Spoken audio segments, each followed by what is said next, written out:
Welcome back to this video. This is part 2 of Kinetics. This is for Edexcel International A-Level Chemistry. This is topic 11 of Unit 4. And this is also for Edexcel A-Level Chemistry topic 16, eligible for both papers 1 and 3. In the last video, we finished Kinetics 1. That was Kinetics 1. If you haven't watched that video, I strongly recommend you watch that video because we are building on concepts learned from that video. And the link will be in the description. So in the last video, we finished from specification points 11.1 till 11.11. And in this video, we are going to finish kinetics by finishing off the remaining two specification points, 11.9 and 11.12.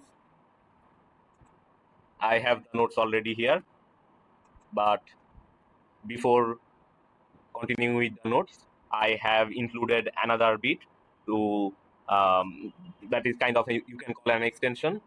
So this is extremely important for your exam, especially if you're sitting for the Jan 2024 examination series. We will finish this bit in maximum of 10 minutes. Then we will move on to clock reactions and finish kinetics. So let's get started. So we have looked at the same reaction in part 1 of the earlier video. We are looking at the same example again, and we have this rate equation here, stoichiometric equation here, and using these two and these two this kinetic investigation data we have obtained here, we are predicting this mechanism. We have predicted this mechanism, but if I let me ask you this: if we had no kinetic investigation data, if we had nothing, if we had only been told that this reaction takes place in a single step, but it actually takes place, we know, in step 1 and step 2. But for instance, we are told this reaction takes place in a single step, then what will the rate equation be? The rate equation will be rate equals rate constant, concentration of nitrogen dioxide raised to the power 1, concentration of carbon monoxide raised to the power 1. So, and these are the stoichiometric coefficients. I'm not bothering drawing the rest. You know what can we talk from here? That the stoichiometric coefficients are actually the powers to which the concentration of the reactants are raised to in the rate equation only and only for single step reactions. Only and only for single step reactions. All right. So context is finished here. Let's move on. Okay. Now we are asked what change, if any, will there be in the rate equation if 2 moles of this and this reacted in the stoichiometric equation. Initially 1 mole of each reacted, now 2 mole of each reacted. So to balance out products, two products of each species. Okay. The statement I made a little while before, that was only applicable for single step reactions, because if it is a single step reaction, then that one single step is the rate determining step, has to be it. But for multi-step reactions like this that we have predicted using this information and this information, we are now asking this question, this. So you may pause the video, think for a little while, and then replay the video. Okay. So the answer is there will be absolutely no change in the rate equation. The stoichiometric equation, stoichiometric reacting ratios, has no effect, has absolutely no effect on the rate equation for multi-step reactions. For multi-step reactions, for general reactions, because generally reactions take place in multi-steps, because probability of collision of more than 2 molecules in the right orientation is very low. So we are speaking in general terms. So what will be the change? There will be no change. The rate equation will remain as it is. So step 1 will still have 2 moles of nitrogen dioxide reacting in the slowest step. Step 2 will still have carbon monoxide. Carbon monoxide will still be appearing after step 1 in the step 2, because carbon monoxide has 0 order. So it is not appearing in the rate equation. It is not appearing. It is not involved up to and including the RDS. Only 2 of these are involved. Only 2 of these are still involved up to and including the RDS, and this is still outside up to and including the RDS, outside. So if you ask me, where will the other mole of, because initially was 1 mole, now 2 moles of this, so where will the other mole of carbon monoxide be, and where will the other mole of nitrogen dioxide be? They will just be appearing after the RDS step, rate determining step or slow step.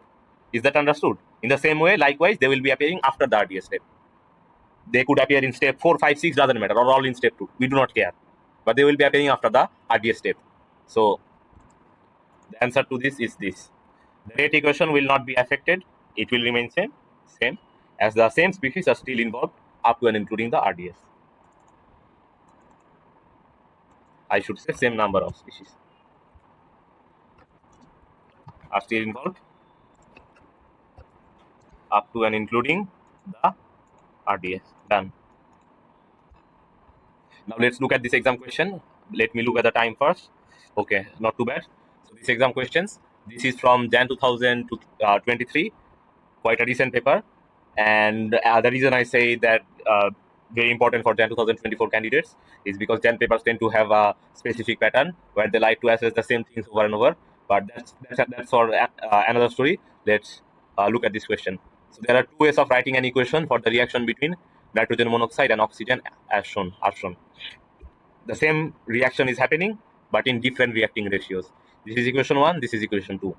We do not know whether this is a single step reactions. We should not even consider these single step reactions, because generally speaking, most reactions, because 2 and 3, 2 moles, 1 mole, total 3 moles. How can 3 moles react in a single step? Must have at least 2 steps. So these are all multi-step reactions. As I was saying, most reactions are multi-step reactions. Okay, we are asked to predict which pair of rate equations would be correct for this reaction. Without thinking too much, let's just do process of elimination first, and then let's use our common sense that we acquired. So nitrogen dioxide, these are products, but products are not involved in rate equation. Only reactants are. Why would we include products here? Huh? Again, product. Rate equation shows the relationship between rate of reaction and concentration of reactants, not products. This right here. Yeah, these two are reactants, these two are reactants. But they are not the same. But what we read here was that for multi-step reactions, the stoichiometric equation has no effect on the rate equation. Even though these are two different stoichiometric equations, but the rate equations have to be the same for multi-step reactions. These are multi-steps clearly. Rate equations have to be the same. A has to be the answer. Let's look at the answer now.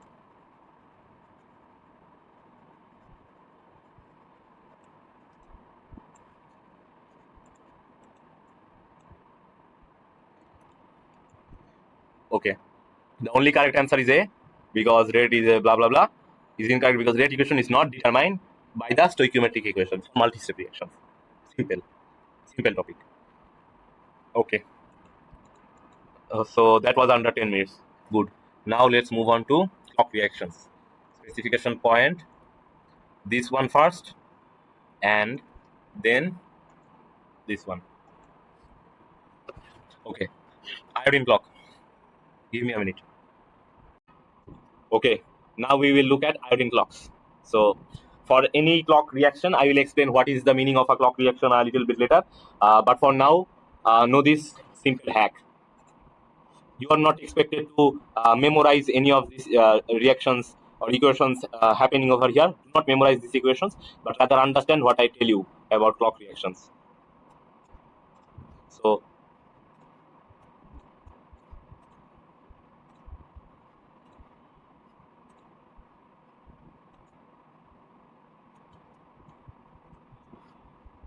sorry about that.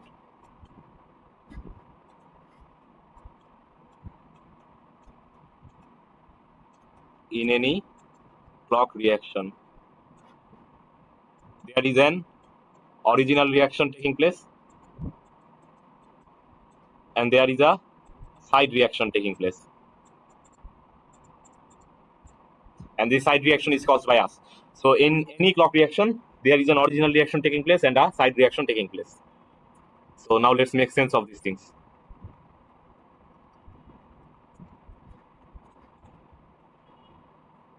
So iodine clock, this is one of the reactions used for kinetic investigations. Uses calorimetry to determine rate of reaction. We have discussed that in video 1, that method used for color change was examples were iodine and sulfur clock experiments. Okay, as there is a color change from colorless to blue black, but the color change occurs very quickly. So thiosulfate is added to delay the color change for recording time taken more accurately, hence determining rate of reaction more accurately. If color change occurs too fast, we have human reaction time. We cannot, if it occurs under a second, we cannot time that fast. Our measurement of time will be very inaccurate. So 1/t rate of reaction will be very inaccurate. So for that purpose, in clock reactions, we basically have some species delaying the color change. For example, like this. So the reagents are added in a beaker, and then from a graduated flask, we add thiosulfate separately. First these are added, these react, then we add this. And one important thing to notice is that this thiosulfate that we are adding to delay the color change is a limiting reagent. It is not taken in excess compared to this. As I was saying, that in any clock reactions, there is an original reaction and there is a side reaction. So the original reaction here produces iodine from potassium iodide. Look, potassium iodide, sulfuric acid, hydrogen peroxide, water. Water is added for a very important reason. I'll talk about that a bit later. So original reaction produces iodine. Basically, this oxidizing agent iodide is oxidized, iodine is formed. Original reaction produces iodine. And the side reaction that we are causing by adding thiosulfate reduces the iodine that is produced. The iodine that is produced. The iodine that is produced.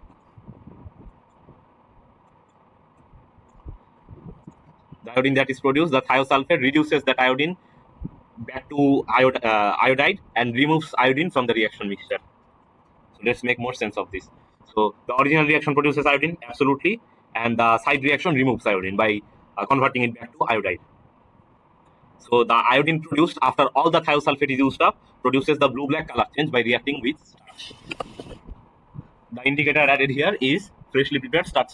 So the reason I said that thiosulfate is the limiting reagent is because it is not taken in excess. So after all the thiosulfate is used up, the iodine that is then produced by the original reaction causes the color change. So as long as there is thiosulfate, there is side reaction occurring and iodine is being removed by converted back to iodide. But once thiosulfate runs out, side reaction stop, original reaction produces iodine that is no longer reduced, no longer removed. So that iodine can react with the starch indicator that is added, react with the starch indicator and cause the blue-black color change. So therefore we can also say, therefore the concentration of iodine is proportional to the volume of thiosulfate used. Perfectly fine to say that. And one thing I would like to say that even though these look light bluish in color, but these solutions are actually colorless like this. And blue-black is often an exaggeration. It is more towards black, more black than blue. So it looks something like this. It looks something like this in actuality. And so yeah. Okay. Now the whole purpose of this iodine clock is because our whole purpose is to do a kinetic investigation, and by 1/t gives us the rate of reaction. So we have to vary some reagents concentration and find the corresponding 1/t, find the corresponding rate of reaction. So any clock reaction is an example of an initial rate method. So when repeating the experiment, what we do is the reactant being followed or desired should be made to a different relative volume by changing its volume and volume of water, keeping the total volume same. Total volume should be the same. By keeping the total volume same, we are able to say these two things. So if total volume is kept the same, the concentration of other reactants remain the same. Okay. Otherwise, volume nu will be different each time. Each time volume nu will be different. So the concentration of reactants will be different for each experiment. Other reactants that are not being followed. We have and another reason is by keeping total volume same, we are ensuring that volume of reactants are proportional to their concentrations. So keeping total volume same, we are saying concentration of other reactants remain constant. True. Ensures volume of reactants are proportional to their concentrations. Okay. We are doing these two things by keeping total volume same.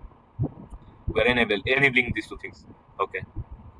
So if the volume of reactants are proportional to their concentrations by keeping total volume same, then this allows us to plot a graph of 1/t, which is a measure of rate of reaction, against volume. Instead of plotting concentration, we are plotting volume. And this is of advantage to us because it's not like we are having 5 separate beakers and adding reagents each time and having one reagent's concentration be different each time. We are not doing that.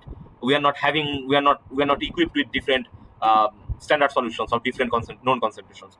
What we are equipped up with is we have yes, we do have a known concentration of reagents, but by diluting it each time, we are producing different concentration and keeping total volume same. Other reactants concentration are remaining the same.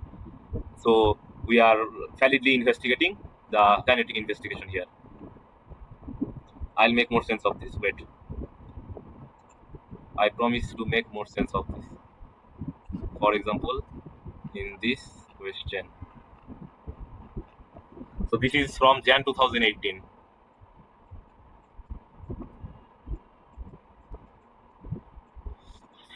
Excuse my stupid pencil.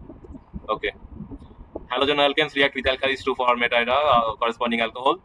Okay. Use the results in the table to deduce the rate equation for the reaction between halogen alkane with sodium hydroxide. So as you can see, we are not given concentration data here. In generic cases, you will be given concentrations, most of the cases. But sometimes, for example, in Jan 2018, they decided to give volumes. And so how will you continue with these things? We have to follow the idea of relative volume here.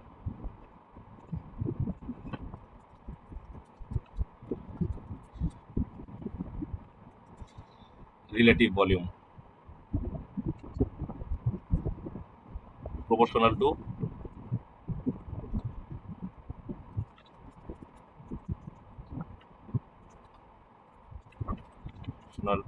concentrations. And relative volume is basically the volume of reactant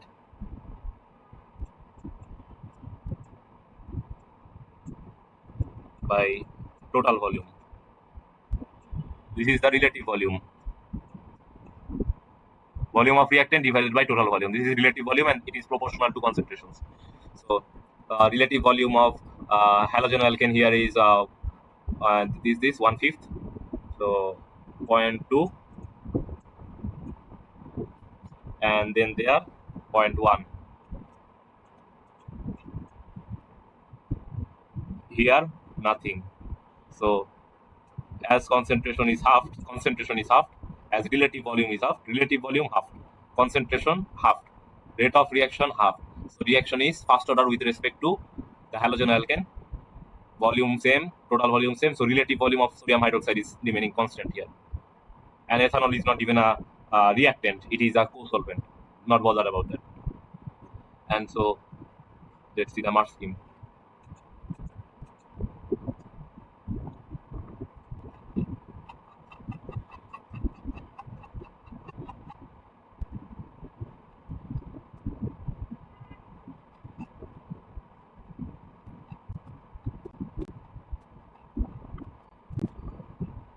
Okay, going from experiment 2 to 1, concentration of halogen alkane doubles while sodium hydroxide remains same, rate doubles. So reaction is fast order with respect to halogen alkane. Yes, exactly what I did. But except go from 2 to 1 and I go from 1 to 2. Exactly the same thing. So these are all understood. Now, why is it called a clock reaction? The reason it is called a clock reaction because we are measuring the time taken for a fixed amount of product to form. In this case, the time taken for blue-black complex to form. We are having a stop clock. That is why basically you are calling it a clock reaction. So rate of reaction is given by 1 by T, can be used because fixed numerator means fixed amount of product. We can also use 100 by T or 1000 by T to make plotting easier. Okay. And one important thing, initial rate and average rate concept. I had talked about this in video 1. If you had not watched video 1, if you haven't watched video 1, go watch part 1 in video 1. Where is that? Yes. The time taken for a physical product to form or a reactant to use stuff is measured as 1 by T to be given as an approximation of initial rate. This 1 by T is an approximation of initial rate. But in actuality, 1 by T of anything because concentration time graphs be like that. So you take here and you take here. You're basically getting the average rate. You're not getting the instantaneous rate.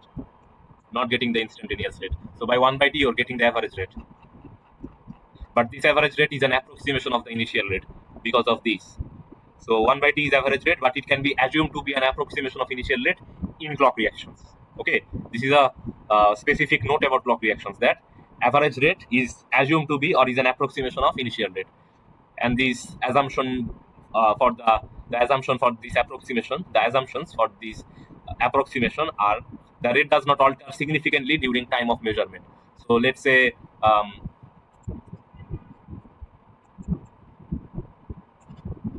We started the clock watch here, stop clock here.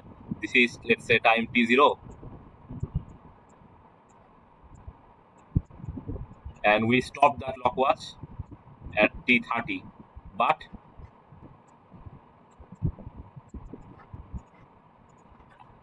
color change actually occurred at 28. Color change actually occurred at 28 seconds.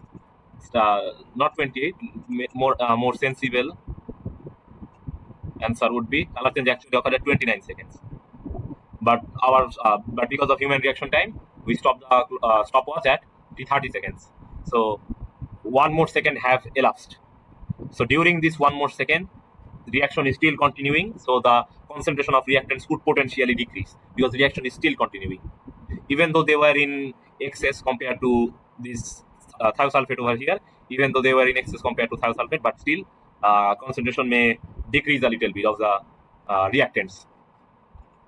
So the assumption for the approximation we are making are the rate doesn't alter significantly during time of measurement. The concentration of reactants do not alter significantly during time of measurement. Therefore, the gradient of concentration time graph at T0 is constant. So this is the concentration time graph, and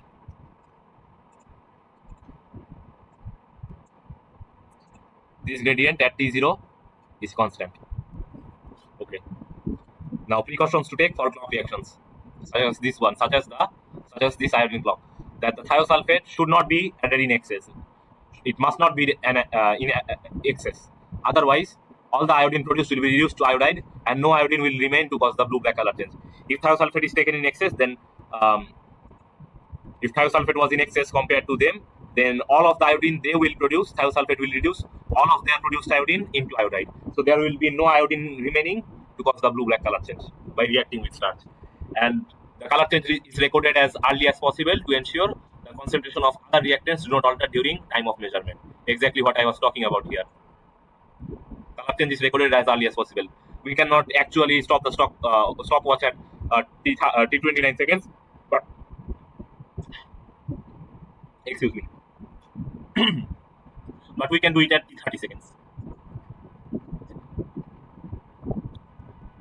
Another such clock reaction is the, let me take the time. Another such clock reaction is the bromine clock. In the bromine clock, again we got an original reaction and we got a side reaction. So the original reaction produces bromine, as you can guess, and instead of thiosulfate we have phenol here, and this phenol reduces the bromine produced back to bromide, therefore delaying the color change. The bromine can no longer react with some species to some indicator to cause a color change as fast. Same concept. Original reaction and side reaction. Now the sulfur clock.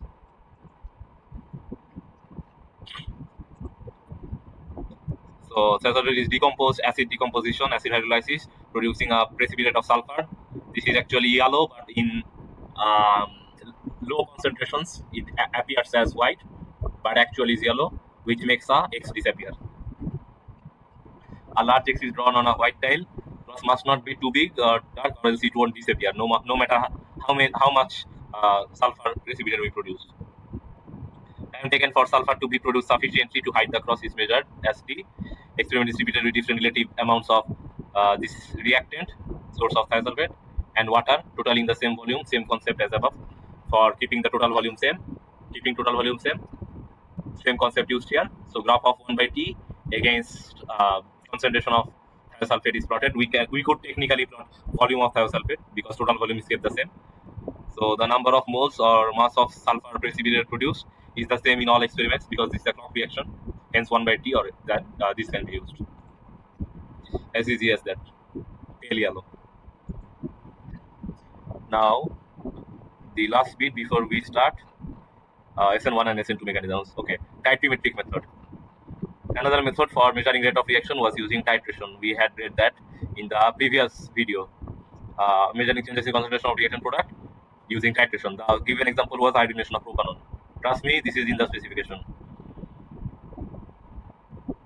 So iodination of propanone, another way of describing this reaction, or exams they will not say the iodination of propanone is happening. What they will say is acid catalyzed or acidic iodine is reacting with propanone. acid catalyzed reaction of iodine with propanone, or propanone reacting with acidic iodine. So this is propanone, iodine, and this acid is acting as a homogeneous catalyst, forming this and hydrogen iodide. During the experiment, alicate means small samples. You will not be extracting the whole sample. Rather, small samples are removed from the reaction mixture using a graduated pipette with a pipette filler. At regular time intervals, the samples are then quenched. Quenched means you are stopping the reaction. Okay. Quenched are stopped. So the samples that are withdrawn by the pipette are quenched by adding to sodium hydrogen carbonate. So this sodium hydrogen carbonate will react up the remaining acid catalyst. No longer reaction will take place, so that no further changes in concentration of iodine occurs after being withdrawn. So the quenched samples are titrated with sodium thiosulfate, because thiosulfate and iodine is something that always react, using a starch indicator. The thiosulfate is a standard solution of known concentration. So if titration is done, burette, blah blah blah, we can get the concentration of iodine from time to time. One important thing to notice here is that in titiometric method, we basically, the whole idea is we add reagents in a beaker, let them react, withdraw some samples from the mixture at regular time intervals. The samples we have withdrawn, we no longer want reaction to be occurring in those samples, because we have already started the stopwatch, or we are doing it at regular time intervals. Let's say we have taken a sample at t equals 2 minutes, and we have taken the sample at 2 minutes, and we cannot be letting the reaction happen after 2 minutes. Otherwise, the concentration of iodine you will be finding from the mixture at 2 minutes will no longer be valid, because even in your extracted sample, reaction is happening, so the concentration of the reactant iodine continues to decrease. So we have to stop that. So we quench it. The quenching reagent must not produce the same product as the original reaction is producing. Otherwise, otherwise there will be no quenching. It is as simple as that. So here, sodium hydrogen carbonate neutralizes excess acid and produces carbon dioxide and stops the reaction. All other reactions can be quenched off by using ice cold water as well. Only iodination of propanone, only this reaction that is mentioned in the specification uses hydrogen carbonate, sodium hydrogen carbonate as its quenching reagent. So done. These data are plotted. Volume of thiosulfate, standard solution. It is proportional to concentration of iodine. Concentration of iodine proportional to volume of thiosulfate. So gradient gives us rate of reaction. Rate gradient is for repeat experiment where propanone concentration was doubled. So as gradient doubled, the rate of reaction doubled. Hence reaction is first order with respect to propanone. Even though reaction is first order with respect to propanone, but reaction is actually zero order with respect to iodine, because you could have just plotted concentration of iodine against time graph here. And if you recall, this graph concentration against time, this is a zero order graph for this species. It is representative, it is proportional to iodine. But propanone, that is doubling the zero order gradient. The fact that it is doubling the zero order gradient when propanone concentration is doubled, so propanone is first order so reaction is first order with respect to propanone. Done. And these stuff are not directly present in specification, but I'm still giving here. These are obtained from the George Fesser book. Shout out to Mr. Fesser and George. I don't know even if they're the same person. So this is the whole mechanism we got here. Here you will find some important stuff, and by doing kinetic investigations, we have come up with this data. This will never come in section B or section C, but in June 2023, they had asked us some high-level mechanism as an MCQ. So it's worth knowing the number of curly arrows involved in the mechanism, because that was an MCQ in June 2023, the session I gave my exams in. So there was an MCQ like, I do not remember the reagents, but there was an MCQ. MCQ asked, what is the number of curly arrows for this reaction mechanism? They had given us a reaction mechanism similar to this and asked about the number of curly arrows. They had obviously not given all the arrows. They had given some of the arrows. The rest we had to work out using our knowledge of intermediates, because if this is to be converted into this, then this thing has to happen. So have a read at all these things. And one important thing here is intermediates are not reactants. Yes, intermediates are not reactants. They are not included in rate equation. You may have or may not have realized this.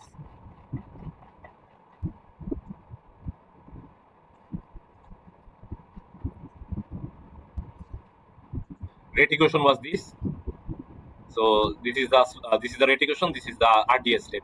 So species in this step and before this step, but here no, there is no step before this. So species in this step will be involved in the rate equation. So only two of these are present in the RDS step in the rate equation. Intermediates. Even if this intermediate was a reactant, even if this intermediate was a reactant, still this intermediate will not be taken in the rate equation, because rate equation shows the relationship between rate of reaction and concentration of reactants. Intermediates are not reactants, products are not reactants, only reactants are reactants. So uh, coming back to this is the RDS step, slowest step, and in this slowest step you already got an intermediate here, but the rate equation does not have any intermediate. Look, this is the RDS step. This is an intermediate. Yes, carbocation intermediate, but this is not included in the rate equation because intermediates are not included in the rate equation. Because rate equation shows the relationship between rate of reaction and concentration of reactants. Intermediate is not a reactant. Reactants are only present. You only know what are the reactants. These are the reactants. These two are the reactants. Sometimes acid can appear in a rate equation. The explanation is given here. This is quite easy stuff. Don't jinx this. Okay. Last bit. Nucleophilic substitution, Sn1, Sn2 mechanisms of halogen primary halogen alkane, yes, primary. This is secondary, tertiary.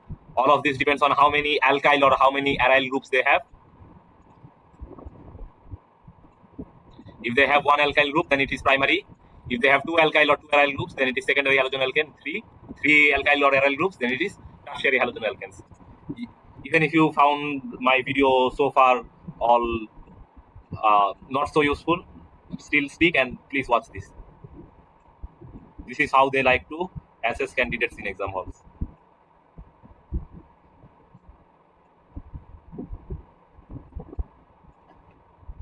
These are phenol groups. What is this compound? Classification of this compound. Yes, this is a tertiary halogen alkane because aryl or alkyl. This is aryl. This is a phenyl. This is an aryl group. So do not be confused if they give this stuff in MCQs.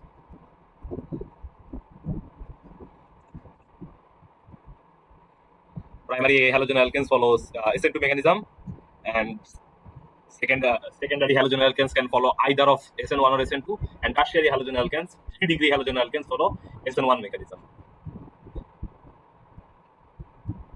Nucleophilic substitution of halogen alkane. Reaction with aqueous alkali, potassium hydroxide, aqueous potassium hydroxide, and heat under reflux. Wait a minute. Okay, Sn1. The one basically means that the reaction is overall first order. Overall order is 1, so Sn1. S means substitution, N means nucleophilic. So it is a two-step mechanism. You have to know this. You have to know the fact. You have to remember the fact that this is a two-step mechanism, because this comes in MCQs all the time. This is a very common question. Even though I have not fancily written common question, annotated it as a common question, but it is really a common question. So you have to memorize this. Not memorize, you have to remember this. This is quite easy to understand. But only one halogen alkane is involved up to and including the RDS, so its overall order is 1, hence Sn1. So step 1, step 2. Step 1, we got heterolytic bond fission. This is the slowest step, RDS step, and we form a carbocation intermediate, and this carbocation intermediate is attacked by a hydroxide nucleophile, and we form this tertiary alcohol. So tertiary halogen react with aqueous potassium hydroxide heated under reflux in Sn1 mechanism to form tertiary alcohols. When drawing mechanism, make sure for heterolytic bond fission the arrow is originating from the middle of this bond line, not from here, not from here, from the middle of this bond line, and it is going toward the more electronegative element. And for species attacking species mechanism, always make sure to originate the arrow from lone pair of electron towards the slightly positive or towards the completely positive carbocation here. Okay, this is the energy profile diagram. These have never come in exams, but these are talked about in George Fisher books, so I thought to include this in here. So this is a reaction progress, energy. We got reactants here. What kind of reaction is this? These are the products, these are the reactants. So this is a exothermic reaction because energy is released. Their energy is lower than reactants energy. Exothermic reaction.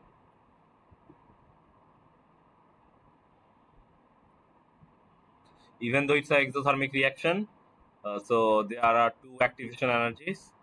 Um, one is for the carbocation, and then from the carbocation we have another activation energy where the carbocation is attacked by the nucleophile and we form the product.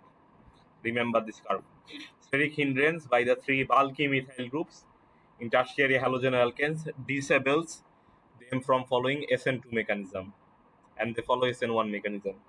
So in Sn2 basically uh, nucleophilic attack and heterolytic bond fusion both occur at the same time. But in case of tertiary halogenalkanes, these methyl groups are very bulky. They prevent this nucleophile attacking them. The nucleophile can only attack after the carbocation is formed. So that is there. And this is the mechanism for Sn2. Again, Sn2 2 means overall order is 2 for the reaction, and S is substitution, N is nucleophilic.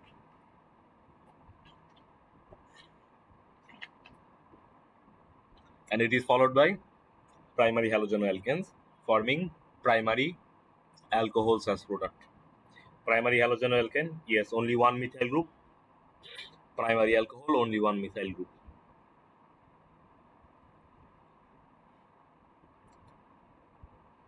And it is a one-step mechanism because both heterolytic bond fission and nucleophilic attack by hydroxide ion occur in a single step. So if you may ask me, then what is this thing? This transition state complex getting converted via another arrow into products. But transition states are not actually um, transition state is not same as an intermediate. An intermediate is an intermediate, but transition state is a transition state.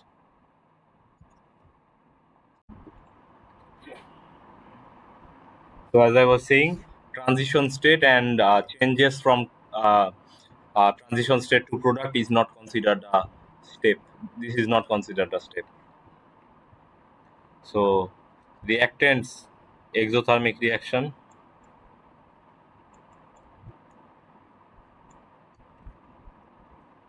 activation energy to form this transition state, then back to or then forming the products. Now, as I said that these are the reactions of halogen with potassium hydroxide, basically halogen with aqueous alkali heated under reflux. But in exam questions, they will sometimes ask you questions like this. Listen to me carefully. Explain why this reaction cannot be carried out using ethanol as the solvent. Because if ethanol is used as the solvent, you're no longer having the reaction of halogen with aqueous alkali. You're having the reaction of halogen with alcoholic alkali. So they like to ask those kind of sneaky questions for 1 or 2 marks. And Unit 4 is extremely difficult to score UMS, so you cannot afford to lose those marks. So I have included some AS level stuff over here. These are not strictly needed to be read every time you read these notes. This will be MCQ level stuff. This they will not ask you these mechanisms in any Unit 4 paper in section B or C, but they may ask in Unit 5. If they were to ask any of this in Unit 4, they will be in MCQs. And in my session, they had asked this MCQ. This very MCQ was asked.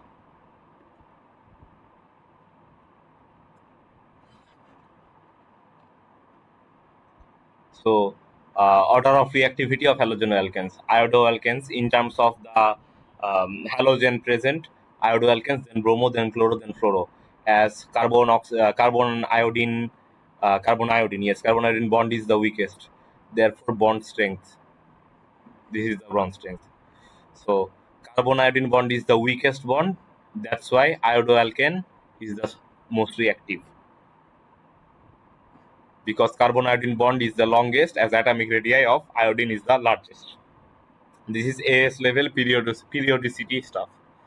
And in terms of um, classification, tertiary halogen alkanes, secondary and primary.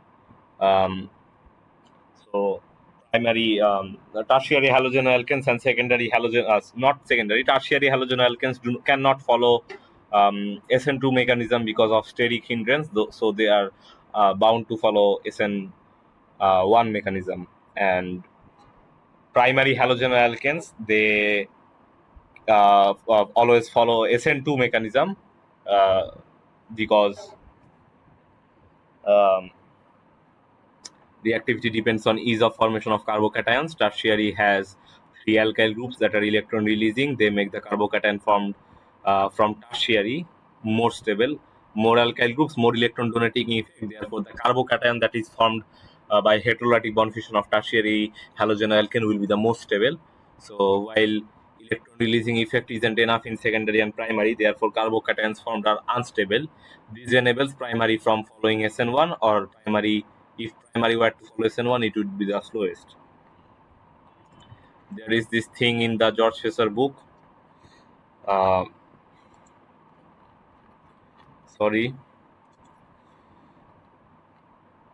The rate of reaction with Sn2 mechanisms decrease in the order. Primary is the most reactive, secondary, then tertiary. This is because of increasing steric hindrance. Primary halogen alkane have the lowest steric hindrance. So, um, uh, in Sn2, they have the fastest reaction. And in Sn1, tertiary halogen alkane have the fastest reaction because their carbocation intermediate is the most stable. So, using these two idea, we have this graph over here. You could take a screenshot. This has never appeared in exam questions. I do not think this is for this will appear in exams, but your wish. So what I was saying was, if they ask you this sneaky question that why cannot we use ethanol as the solvent here, then we will no longer have haloalkane reacting with aqueous alkali. There will be reaction with alcoholic alkali in that case. And if alcoholic alkali were to react with halogenoalkane, then elimination reaction will occur, forming alkene. We no longer have alcohols. Likewise, this and this. So this is the end of the video.